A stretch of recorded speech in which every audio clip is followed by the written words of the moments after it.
Hello out there. Today I wanted to talk to you about my Boss RC30 loop pedal and just loop pedals in general. I get a lot of questions on YouTube, Facebook messages, emails, Instagram, asking what I use, how I set it up, and all that sort of stuff. So I thought today I'd just go through that. I do get a lot of emails asking about other gear as well. So I will be doing a few other videos about the guitars and the amps and the recording software and the stomp boxes and all that sort of stuff, and we'll go through that. But for today, trusty loop pedal, so stick around.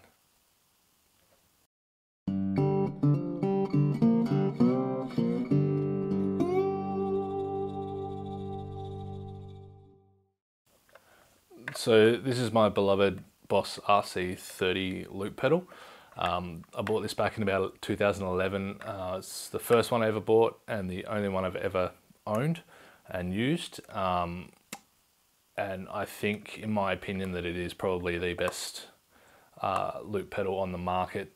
The new RC500 is very similar to this, so that one would also be the one that I'd be looking at next if I was to buy a new one. But for now, this one does the job for me. Boss have quite a range of loop pedals. They've got the traditional single foot loop pedal, which is the RC3, and then they've got the big one, which is the RC300.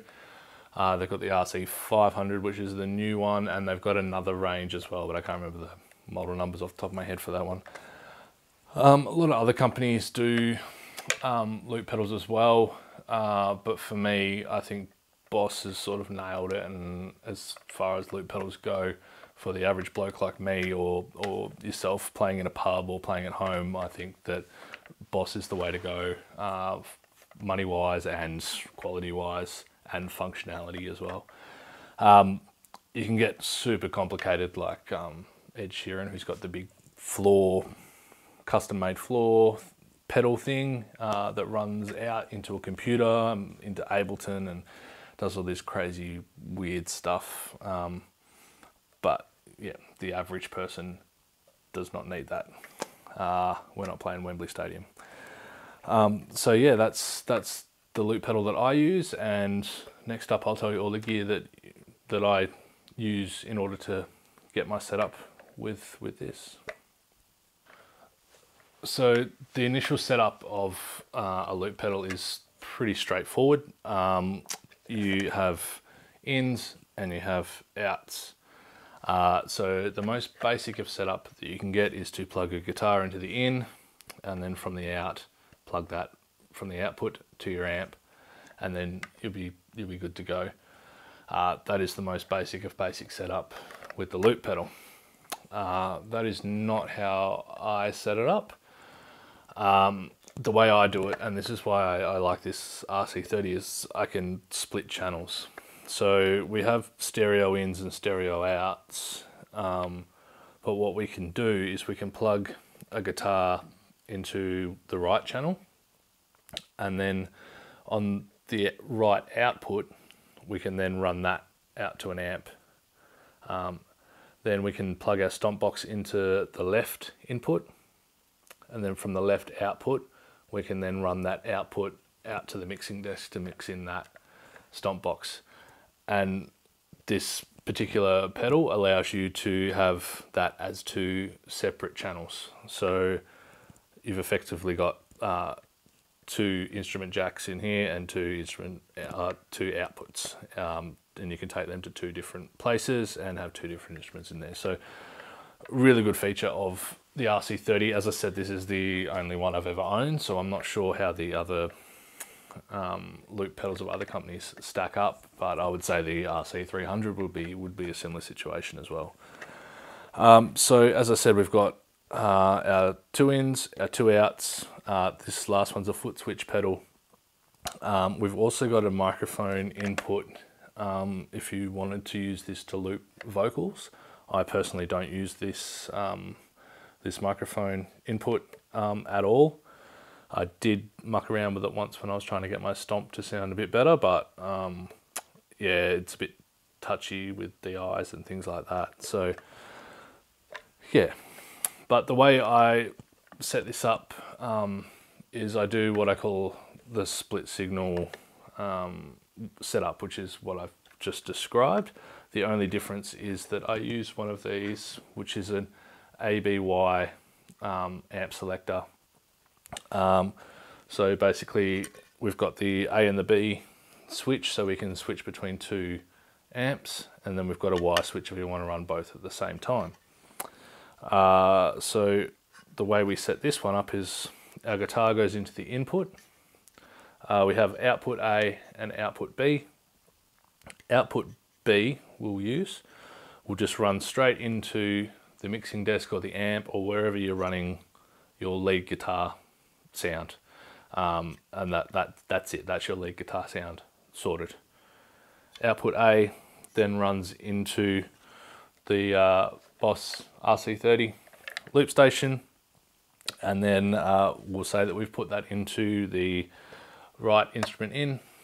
So then our right instrument out will then go into the mixing desk as well on a separate channel, and that's now your rhythm guitar channel. Then we take our stomp box. This is my trusty stomp box. We take this, we plug this into the left channel of the Boss RC30. Then from the left output, we run that to another channel on the mixing desk, and we mix in the we EQ and mix in the stomp box. So yeah, that's how I set up my loop pedal, and it is a fairly straightforward process. But I found when I was learning about these loop pedals that there wasn't a great deal of information on how to actually set that up and get that split signal.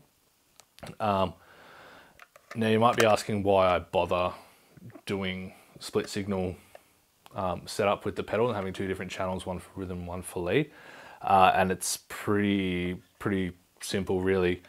What I find is that we have these volume sliders on the pedal, and you set them halfway, and that is supposed to be what your guitar level is coming through the amp. So it's basically that's 0. Now, if I loop chords, that's fine. They come in at the same level that I'm playing the guitar at. But then when I try to play lead over those chords, it's also the same level. So you can imagine trying to play single string lead lines over strummed rhythm guitar. You can't hear it. So to combat that, I guess we can just turn down this volume slider so that when we hit play after we've recorded our sequence, you know, it's a little bit lower so you can hear the lead lines.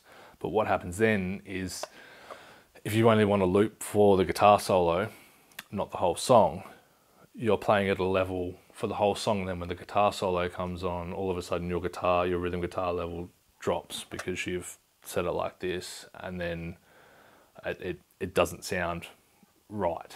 So it's a volume thing for me as to why I set it up into two different channels and why I set it up that way.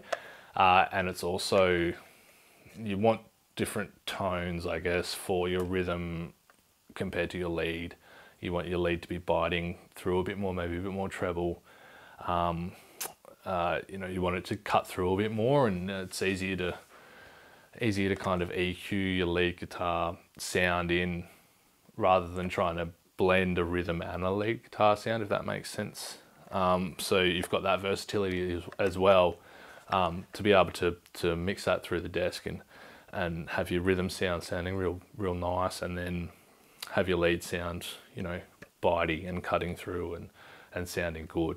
I mean, you can even have your rhythm sound running into the desk straight into the PA, and your lead sound going into a guitar amp if you wanted to, or you can have both going into two different guitar amps. I mean, there's so many possibilities you can do with that scenario. And then of course you've got your stomp box coming out as well, which you can EQ to have that boom boom boom sound coming through.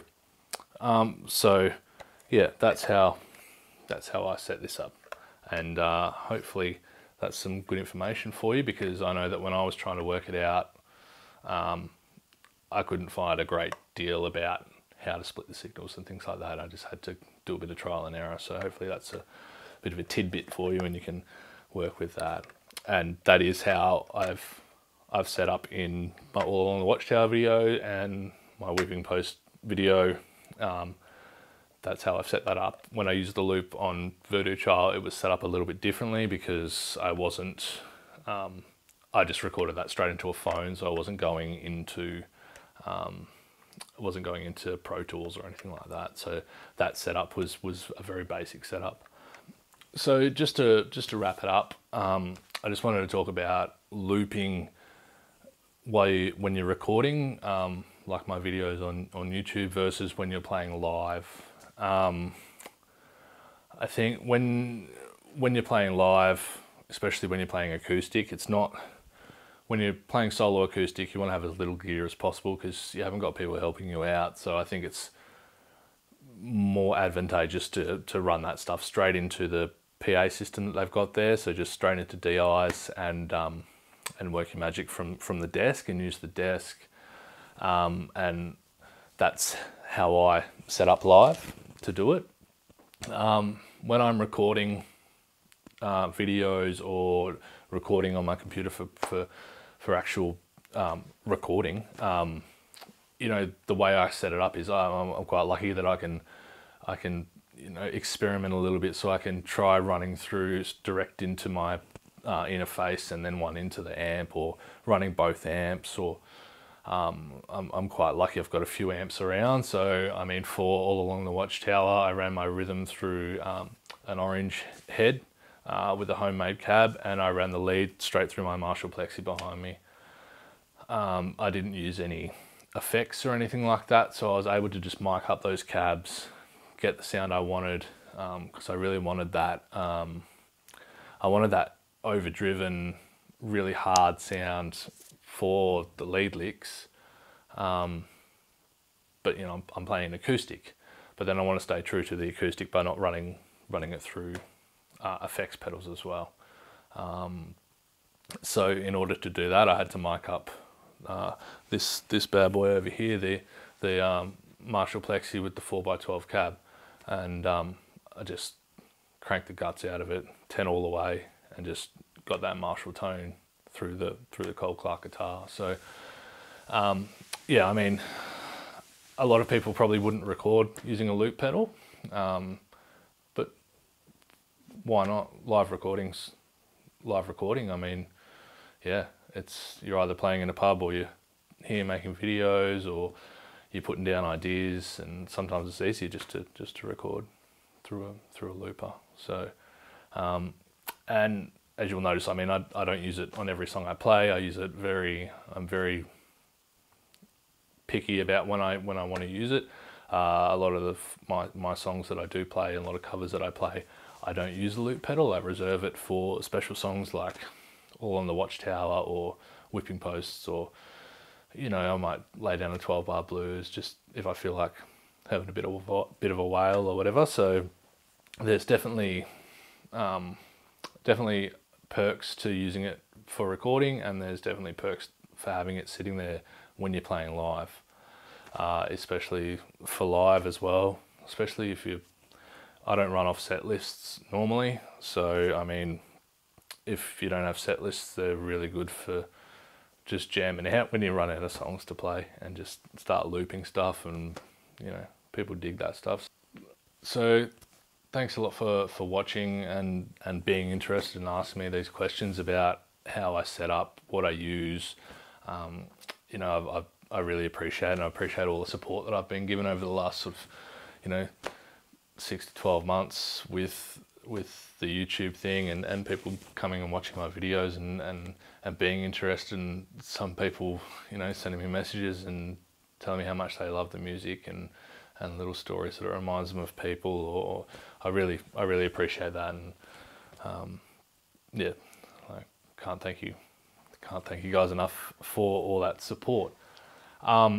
So, you know, people want to know what my gear is, what my guitars are, what I'm using for stomps, what I'm using to record on the computer, all these things. So I'm going to do a few videos because there's way too much to kind of go through in one video. So we might just cover one thing at a time. So we've done loopers. I think I might, for the next video, I might go through what I use for my stomp, because I've got a couple of little options that I use, again, live versus recording. So we might go through that, and then we'll go through the guitars, and then guitars and amps, and then through to what I use to record. So yeah, stick around and we will eventually get to what you want to know. Thank you very much for watching. See ya.